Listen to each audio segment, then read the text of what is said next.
Baik, Bismillahirrahmanirrahim. Pertama-tama, saya perkenalkan kami dari kelompok 2 dengan materi model deskripsi morfologi, fotosintaksis, yaitu model tradisional dan juga model modern. Nah, baik, langsung saja. Saya akan membacakan sedikit pengantar. Mungkin saya selanjutnya, Kak. Baik, pertama, yaitu hal yang berkenaan dengan morfologi itu sendiri. Nah, secara etimologi, morfologi itu berasal dari kata yang berarti bentuk dan kata yang berarti ilmu. Jadi secara harfiahnya, morfologi yang berarti morfologi itu berarti ilmu untuk mengenal bentuk. Nah, dalam kajian linguistik, morfologi berarti cabang ilmu bahasa yang seluk-beluknya itu bentuk kata dan juga perubahannya serta dampak dari perubahan itu terhadap arti ataupun makna dan kelas katanya.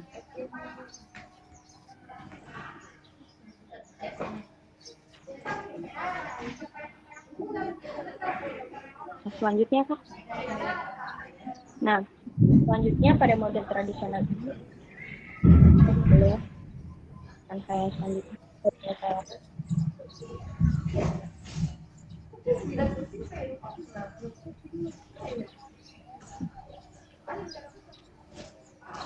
Oke, baik. Selanjutnya saya akan menjelaskan mengenai model deskripsi morfologi, khususnya pada model tradisional. Bahasa tradisional berkiblat kepada tata bahasa Yunani dan Latin. Kemudian, model tradisional menggunakan pandangan logika sebagai landasan logika. Selanjutnya yang ketiga, ada beberapa keberatan atas penerapan model tradisional.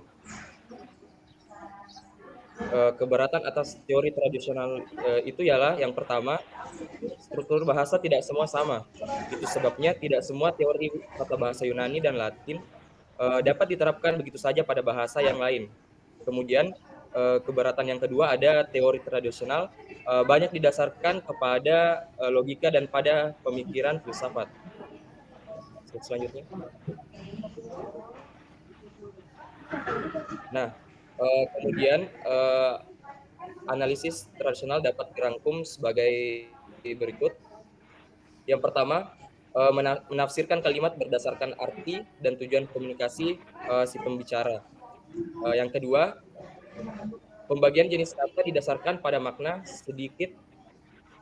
pada makna dan sedikit pada fungsi. Kemudian yang keempat, fungsi sintaksis dalam kalimat dibahasakan dengan istilah subjek, predikat, objek, kata, frase, transitif, dan intransitif. Selanjutnya saya persilakan Saudari Irma untuk melanjutkan.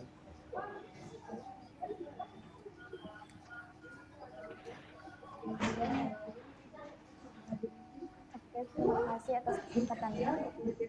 Di sini saya akan bahas tata bahasa Indonesia ditinjau dari segi tata bahasa tradisional. Meliputi ilmu tata bentuk kata morfologi dan ilmu tata kalimat sintaksis. Dalam kajian morfologi dibicarakan morfem serta bagaimana morfem itu dibentuk menjadi kata. Kajian kata dalam bidang morfologi membicarakan kata dasar, kata bersusun, kata ulang, dan kata majemuk.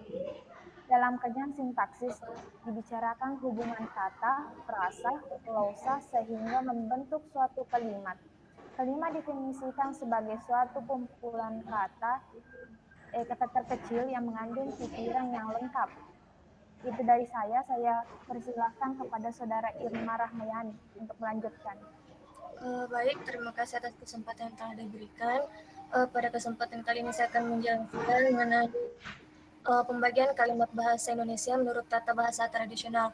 Nah, terdapat beberapa pembagian kalimat tata bahasa Indonesia menurut tata bahasa tradisional. Yang pertama itu kalimat tunggal dan kalimat majemuk, yang kedua kalimat majemuk setara dan kalimat majemuk bertingkat, selanjutnya kalimat majemuk rapatan. Yang keempat, kalimat berpredikat verba dan tanverba.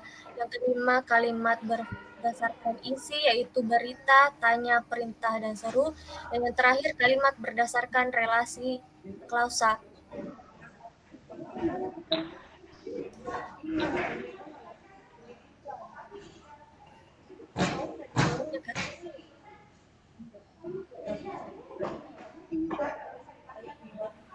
Nah, selanjutnya saya akan menjelaskan mengenai model deskripsi morfologi secara natural atau alamiah. Nah, terdapat 4 poin-poin penting ya mengenai model deskripsi morfologi secara natural atau alamiah. Dalam memperoleh keterampilan berbahasa, seseorang secara alamiah akan menunjukkan kemampuan berbahasa yang dimilikinya, yaitu menunjukkan pengetahuannya tentang bahasa itu dan kemampuannya menampilkan performasi berbahasanya dalam penggunaan nyata berbahasa dengan menggunakan bahasa itu sendiri. Atau dengan kata lain, seseorang itu telah menunjukkan kompetensi komunikatifnya dalam berbahasa.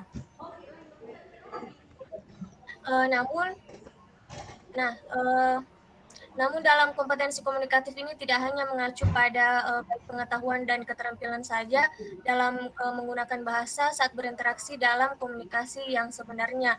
Nah, selanjutnya mengenai model kompetensi komunikatif akan dipaparkan oleh materi selanjutnya kepada saya. Silahkan. Baik, terima kasih. Jadi untuk tadi yang dibahas oleh Saudari Irma mengenai kompetensi komunikatif. Jadi 3 kompetensi komunikatif ini ada kompetensi gramatikal, kompetensi sosiolinguistik, dan juga kompetensi strategis. Kompetensi gramatikal ini ya 3 kompetensi inilah yang akhirnya membentuk sebuah kompetensi komunikatif seperti itu. Jadi kompetensi komunikatif ini bisa disamakan dengan kemampuan berbahasa gitu ya. Jadi jika seseorang dinyatakan kompeten dalam berkomunikasi, dia juga pintar berbahasa seperti itu. Kemudian untuk kompetensi gramatikal yang pertama ya, itu melingkupi kemampuan kosakata, kemudian kemampuan tata bahasa, kemampuan pengucapan, dan juga kemampuan pengejaan. Sedangkan kalau kompetensi sosiolinguistik, dia adalah kompetensi yang menggunakan bahasa dalam kemampuan seseorang dalam menggunakan bahasa dalam situasi sosial. Misalkan ramah tamah, mungkin kesopanan ya, nada bicara yang sopan, aksen seseorang juga termasuk di bagian kompetensi sosiolinguistik. Dan yang ketiga kompetensi strategis, yaitu kompetensi di mana seseorang tuh dapat melampaui barrier atau tameng dalam bahasa ya, karena ada keterbatasan seperti itu. Ya, keterbatasan yang bisa didapatkan dari 2 kompetensi yang tadi. Contohnya di sini yaitu saat kita berbicara dengan orang asing gitu ya. Jadi kan kita agak sedikit menambah kemampuan komunikasi kita gitu dengan dengan gestur tubuh dan lain-lain, itu juga termasuk ke dalam penggunaan strategi komunikasi. Itulah yang disebut dengan kompetensi strategis. Mungkin seperti itu pemaparan dari saya kembalikan lagi ke Makfirah. Silakan Makfirah. Baiklah, kurang lebihnya seperti itu pemaparan dari kelompok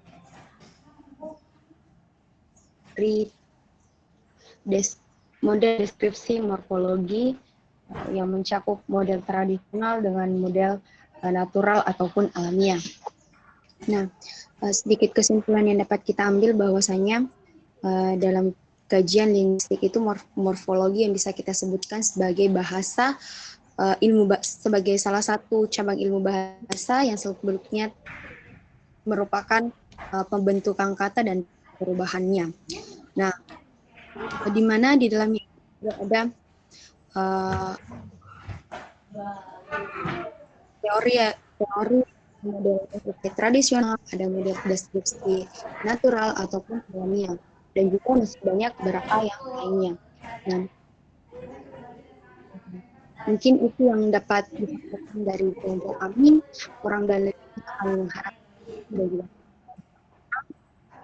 Terima kasih. Assalamualaikum warahmatullahi wabarakatuh. Waalaikumsalam warahmatullahi wabarakatuh.